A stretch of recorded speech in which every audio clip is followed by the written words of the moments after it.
नमस्कार मेरे प्यारे विद्यार्थियों। तो हमारे अपने YouTube चैनल जेके एजुकेशन पर आप सबका स्वागत है।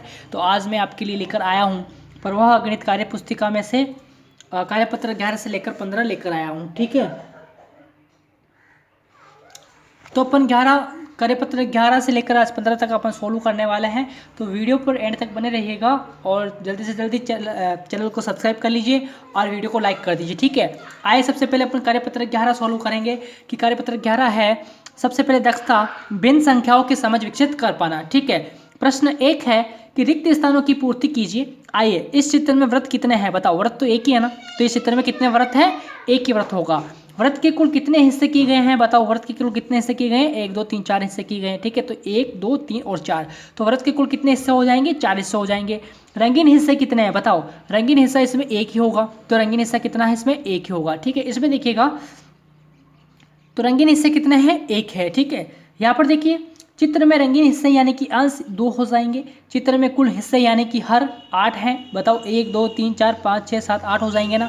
तो चित्र में कुल हिस्से यानी कि हर कितने हो जाएंगे? 8 हो जाएंगे। तो संख्या यानी भिन्न संख्या होगी। बताओ भिन्न संख्या क्या होगी? 2 2 तो अपना हो जाएगा जो रंगीन है वो तो हो जाएगा अपना अंश, और जो कुल भाग हैं वो हो जाएंगे 8 यानी कि 2/8 यहाँ पर भिन्न हो जाएगी। ठीक है, जो रंगीन है उसे अपन अंश के रूप में लिखेंगे, जो रंगीन नहीं है इन सबको गिनेंगे अपन। 1 2 3 4 5 6 7 8 होगा।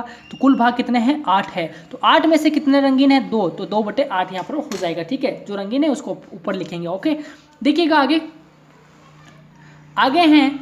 एक पूरे वृत्त में रंगीन हिस्सों की संख्या को लिखते हैं 1/4 और पढ़ते हैं 1/4, इससे भिन्न संख्या कहते हैं। ओके, इसी तरह रंगीन हिस्से को अंश व कुल हिस्सों को हर कहते हैं। क्या कहते हैं? कुल हिस्सों को अपन हर कहते हैं। ठीक है, जैसे अभी यहाँ पर अपने कुल हिस्से देखे तो जिसको अपन ने हर के रूप में लिखा ना, तो यहाँ पर ये कह रहा है कि कुल हिस्सों को अपन क्या कहते हैं? कुल हिस्सों को अपन क्या कहते हैं? हर कहते हैं। ठीक है, आगे देखिएगा,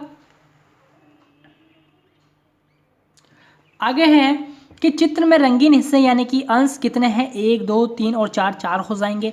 चित्र में कुल हिस्से यानी कि हर बताओ कितने हो जाएंगे? 1 2 3 4 5 6 7 8 और 9, तो यहाँ पर 9 हो गए ना। तो संख्या यानी कि भिन्न संख्या होगी। जो रंगीन थे उसको ऊपर अपन अंश के रूप में लिखेंगे, जो रंगीन नहीं है यानी कि जो कुल हिस्से हैं उसको अपन नीचे लिखेंगे, तो 4/9 हो जाएगा। ठीक है, चित्र में रंगीन हिस्से यानी कि 1 है। चित्र में कुल हिस्से यानी कि 2 है, तो 2 तो क्या हो जाएगा? हर हो जाएगा। जो रंगीन है वो अंश हो जाएगा, तो भिन्न क्या बन जाएगी? 1/2 बन जाएगी। ठीक है, यहाँ पर देखिएगा, यहाँ पर चित्र में रंगीन हिस्से यानी कि अंश हो जाएगा 2, चित्र में कुल हिस्से यानी कि हर हो जाएगा 6, तो यहाँ पर भिन्न बन जाएगी 2/6। यहाँ पर देखिए चित्र में रंगीन हिस्से यानी कि अंश हो जाएगा 1, चित्र में कुल हिस्से यानी कि 2 है, तो यहाँ पर संख्या भिन्न क्या बन जाएगी? 1/2 यहाँ पर बन जाएगा। ठीक है, क्वेश्चन 2 देखिएगा। प्रश्न 2 है कि रिक्त स्थानों की पूर्ति कीजिए। ठीक है, तो यहाँ पर है देखो कुल बराबर भाग है अपने 4, छायांकित भाग है 1। तो मैंने क्या कहा था? छायांकित भाग को ऊपर यानी अंश के रूप में लिखते हैं, तो ऊपर लिखिएगा इसको। तो 1/4 इसकी भिन्न बन जाएगी। अंश आपका 1 हो जाएगा, हर आपका 4 हो जाएगा। ठीक इसी प्रकार इसमें देखिएगा कि 12 और 3 है। यहाँ पर छायांकित भाग 3 है, 3 ऊपर आएगा, 3/12 भिन्न बनेगी। अंश हो जाएगा 3 और हर हो जाएगा 12। ठीक इसी प्रकार इसमें 5/8 यहाँ पर भिन्न बन जाएगी। 5 आपका अंश हो जाएगा और 8 ही आपका हर हो जाएगा। यहाँ पर देखिए 5 और 3 है, तो 3/5 यहाँ पर भिन्न बन जाएगी और अंश हो जाएगा 3 और हर हो जाएगा 5। ठीक है, ये था अपना कार्यपत्रक 11। कार्यपत्रक 12 देखिएगा। कार्यपत्रक 12 देखिए, सबसे पहले दक्षता भिन्न संख्याओं की समझ विकसित कर पाना। ठीक है, तो भिन्न को भिन्न रूप में लिखिए। 4 में से 3 है मेरे भाई, किसमें? 4 में से 3 है, तो 3 ऊपर आएगा, 3/4 यहाँ पर हो जाएगा। 10 में से 7, तो 7 आपको जो बड़ा भाग है वो तो हो जाएगा 10 में से 7, तो 7 तो हो जाएंगे, यानी कि 10 में से 7 है तो 7 ऊपर लिखेंगे, तो 7/10 हो जाएगा, यानी कि 10 में से 7वां हिस्सा। ओके, यहाँ पर देखिएगा 7 में से 5, तो 5/7 यहाँ पर भिन्न हो जाएगी। 11 में से 13, तो 11 में से 13 यानी कि 11/13 यहाँ पर भिन्न हो जाएगी। ठीक है, यहाँ पर देखिएगा 11 में से 7, 7/11 भिन्न हो जाएगी। ओके, अब देखिएगा 11 में से 7, तो 7/11 भिन्न होगी। 15 में से 17, तो 15/17 यहाँ पर भिन्न हो जाएगी। 15 में से 8, तो 8 यहाँ पर अंश के रूप में लिखेंगे, 15 यहाँ पर हर के रूप में लिखेंगे, तो 8/15 भिन्न हो जाएगी। 15 में से 8, तो 8/15 भिन्न हो जाएगी। ठीक है, आगे देखिएगा, आगे हैं आगे हैं कि 7 चॉकलेट को 9 बच्चों में बांटना, तो 7/9 भिन्न हो जाएगी। यहाँ पर 7 क्या है, अंश हो जाएगा, 9 हर हो जाएगा। 12 पुस्तकों को 4 छात्राओं में बांटना, तो 4/12 भिन्न हो जाएगी।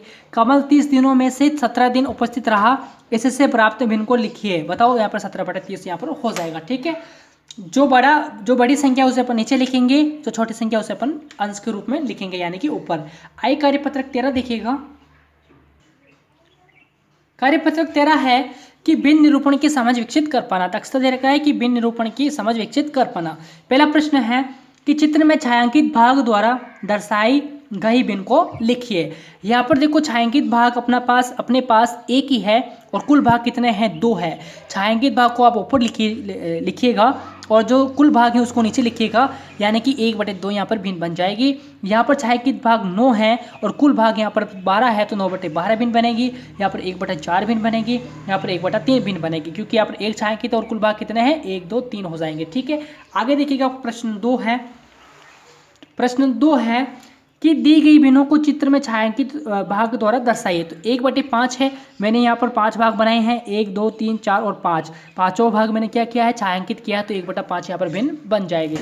ठीक इसी प्रकार 2/3 है, तो मैंने 2 यहाँ पर छायांकित किए हैं 3 भाग में से। 1/4 है, तो 4 में से मैंने 1 भाग छायांकित किया था। 3/4 है, तो 3 मैंने 4 में से 3 भाग यहाँ पर छायांकित किए हैं। प्रश्न 3 देखिए, समान भिन्नों को दर्शाने वाले छायांकित भागों का मिलान कीजिए। तो ये 1/2 है, तो ये 1/2 है, तो ये इससे मिलान हो जाएगा। ये 1/4 है, ये 1/4 है, तो ये इससे मिलान हो जाएगा। ये 1/3 है, ये 1/3 है, तो ये इससे मिलान हो जाएगा। देखिएगा चित्र, सॉरी आपको दिखा नहीं है, अब देखिएगा कि ये 1/2 है, ये 1/2 है, तो ये इससे मिलान हो जाएगा। ये 1/4 है, ये 1/4 है, ये इससे मिलान हो जाएगा। ये 1/3 है, ये 1/3 है, तो ये दोनों सेम हो जाएंगे, तो ये इससे मिलान हो जाएगा। ये 1/6 है, ये 1/6, तो ये इससे मिलान हो जाएगा। आगे देखिएगा कार्यपत्रक 14 देखिएगा। कार्यपत्रक 14 देखिए कि भिन्न को संख्या रेखा पर प्रदर्शित करने की समझ विकसित कर पाना। पहला प्रश्न है कि दी गई भिन्नों को संख्या रेखा पर दर्शाइए। तो 1/4 आपको दर्शाना है।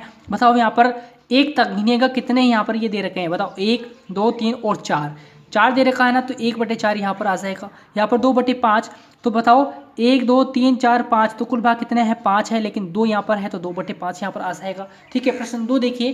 प्रश्न 2 है दी गई संख्या रेखा के संख्या कार्ड पर उचित भिन्न लिखिएगा। तो यहाँ पर आ जाएगा 5/10। क्यों आएगा 5/10, बताओ। पहले सबसे पहले तो कुल भाग गिनने हैं 0 को छोड़कर। बताओ 1 2 3 4 5 6 7 8 9 और 10 हो गए। ठीक है, इस 1 तक गिना था, इस 1 तक कुल भाग कितने हुए, 10। और यहाँ पर जो बॉक्स बना है यहाँ तक कितने हैं, 1 2 3 4 और 5 है, तो यहाँ पर 10 में से 5 यानी कि 5/10 हो जाएंगे। कुल भाग अपने 10 थे और यहाँ तक बॉक्स तक गिना तो 5 आया, तो यहाँ पर 5 तो क्या होगा, अंश होगा, 5/10 यहाँ पर भिन्न बन जाएगी। ओके, फिर यहाँ पर देखिएगा 1 2 3 4, तो यहाँ पर बॉक्स तक तो आए 4। आगे देखिएगा यहाँ पर 5 और 6, इस 1 तक गिनना था आपको, तो 6 आ गया, तो 4/6 यहाँ पर भिन्न बन जाएगी। क्वेश्चन नंबर 3 देखिएगा कि संख्या कार्ड पर लिखी जाने वाली सही भिन्न संख्या है। तो यहाँ पर ये जो गुब्बारा दे रखा है आपको, आपके पास यहाँ पर गुब्बारा दे रखा है, तो इसमें कौन सी भिन्न यहाँ पर आएगी। ठीक है, तो संख्या कार्ड पर लिखी जाने वाली सही भिन्न संख्या है। बताओ क्या 5/9 आएगा, 5/8 आएगा, या 4/8 आएगा, या 4/9 आएगा, बताओ। तो देखिएगा 1 2 3 और 4 है यहाँ पर आ रहा है। कुल भाग कितने हो जाएंगे, 5 6 7 और 8 हो जाएंगे। कुल भाग कितने होंगे, 8। तो यहाँ पर भिन्न क्या आएगी, 4/8 यहाँ पर आएगी। ऑप्शन सी यहाँ पर सही रहेगा। क्वेश्चन नंबर 4 देखिएगा। क्वेश्चन नंबर 4 है कि संख्या रेखा देखकर दिए गए नाम की भिन्न लिखिएगा। बताओ 2/12, यहाँ पर बी पे दिया है 2/12 यहाँ पर। ठीक है, बी पे क्या दिया है, 2/12, तो ए हो जाएगा 1। ठीक है, यानी कि इस 1 तक जो है कुल भाग हो जाएंगे 12 और बी को इसने माना है, तो 2/12 हो जाएगा। तो जी देखिएगा, जी तक गिनिए 1 2 3 4 5 6 और 7 हो जाएंगे, तो 7/12, कुल भाग 12 है ना, तो जी पर कितना आ रहा है, 7 आ रहा है, तो 7/12 बनेगा। एच पे आ रहा है 8, तो 8/12 बन जाएगा। 6/12 बन जाएगा। एफ पर, डी पर कितने बनेगा, 4/12 होगा। के पर कितना बनेगा, 11/12 बन जाएगा। आई कार्यपत्रक 15 देखिएगा। कार्यपत्रक 15 देखिएगा कि दक्षता भिन्न संख्याओं को संख्या रेखा पर दर्शाने एवं उनकी तुलना करने की समझ विकसित कर पाना। पहला प्रश्न है कि संख्या रेखा के अनुसार निम्नांकित भिन्नों का स्थान लिखिएगा। तो यहाँ पर ए बराबर माना है इसने, 1/8 माना है, यानी कि इसको 1/8 माना है इसने। ठीक है, बताओ कुल हिस्से कितने हैं, 1 2 3 4 5 6 7 8 और 9 है, लेकिन इसने 1 मान लिया। मान लिया इसने यहाँ पर तो क्या माना इसने 1/8 माना है। बी कहाँ पर है, बी 2 पर है तो 2/8 आ जाएगा। ठीक है, यहाँ पर सी 3 पे है तो 3/8 आ जाएगा। एफ कितने पे है, 6 पे है, यानी कि 1 2 3 4 5 और 6 पे एफ है तो 6/8 हो जाएगा। जी बराबर कितना है, जी 7 पे है तो 7/8 हो जाएगा। डी 4 पे है 4/8 हो जाएगा। ई कितने पे है, 1 2 3 4 और 5 पे है तो 5/8 हो जाएगा। क्योंकि कुल हिस्से कितने हैं, यहाँ पर 8 है। ये बताओ, 1 2 3 4 5 6 7, इस एक तक गिनना आपको। क्या तक, कहाँ तक गिनना, इस एक तक। देखिएगा 1 2 3 4 5 6 7 और 8, इस एक तक के कितने हिस्से हो जाएंगे, कुल 8 हिस्से हो जाएंगे। ठीक है, फिर उसके अनुसार आपको बी कितने नंबर पे है, 2 नंबर पे है तो 2/8, सी कितने नंबर पे है, 3 नंबर पे तो 3/8, एफ कितने नंबर पे है, 6 नंबर पे तो 6/8 हो जाएगा। ठीक है, क्वेश्चन नंबर 1 आपको समझ में आया होगा। क्वेश्चन नंबर 2 देखिएगा, प्रश्न 2 है। प्रश्न 2 है कि दिए गए चित्रों में छायांकित भाग की भिन्न लिखिए और उनके चित्र यहाँ पर इस तरह के चिन्ह को आपका उपयोग करना है कि बराबर में है या बड़ा है या छोटा है। देखो यहाँ पर भिन्न बनती है 1/4, यहाँ पर बनती है 1/4, तो दोनों इक्वल हो जाएगी। यहाँ पर 2/4 है, यहाँ पर 3/4 है, जो कि 3/4 क्या है, बड़ी हो जाएगी। ठीक है, यहाँ पर 5/8 और 3/8 है, जो 5/8 यहाँ पर बड़ी हो जाएगी। बताओ बड़ी छोटी का पता कैसा लगाता है। इसको मल्टीप्लाई आपको क्रॉस में मल्टीप्लाई करना है। ठीक है, बताओ 5 × 40 हुआ, कितना हुआ, 5 × 40 और 8 3 24 हो गया। बताओ 40 बड़ा होता ना, 24 तो छोटा होता है, तो 24 बड़ा है तो ये वाली बिन क्या हो जाएगी, बड़ी हो जाएगी ये वाली। उस ठीक इसी प्रकार यहाँ पर देखिएगा, इसको इससे गुणा करना है, इसको इससे गुणा करना है। बताओ 2 को 4 से गुणा किया कितना है, 8 आ गया। ठीक है, फिर 4 को आप गुणा करो कि 3 से 4 3 12 आ गया। कितना आ गया, 12, तो 12 बड़ा होता है तो ये वाली बिन बड़ी हो जाएगी, है ना। इस प्रकार से। आइए क्वेश्चन नंबर 3 देखिएगा। क्वेश्चन नंबर 3 है, क्वेश्चन नंबर 3 है, देखिएगा प्रश्न 3 है कि उचित स्थान पर छोटा बड़ा या की चिन्ह यहाँ पर लगाना है। इस प्रकार की आपको चिन्ह का प्रयोग करना है।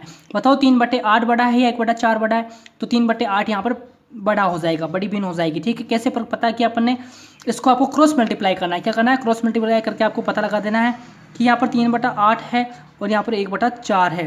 जब इसको अपन क्रॉस मल्टीप्लाई करेंगे तो 3 चौक 12 हो गया और 8 एकम 8 हो गया। तो बताओ 12 बड़ा है या 8 छोटा है, 8 बड़ा है तो 12 बड़ा है ना, तो ये वाली बिन आपकी बड़ी हो जाएगी। ठीक इसी प्रकार 3/4 यहाँ पर बड़ा है, ठीक इसी प्रकार यहाँ पर 3/4 बिन बड़ी हो जाएगी, यहाँ पर 1/4 बिन बड़ी हो जाएगी और ये सभी क्या है, इक्वल हो जाएंगे। ठीक है, तो उम्मीद करता हूँ आपको 11 से लेकर 15 तक कार्यपत्र जरूर समझ में आए होंगे। तो जल्दी से वीडियो को लाइक कर दीजिए, शेयर कर दीजिए और जितने भी नए विद्यार्थी चैनल से जुड़े हैं वो चैनल को जल्दी से सब्सक्राइब भी कर लीजिएगा।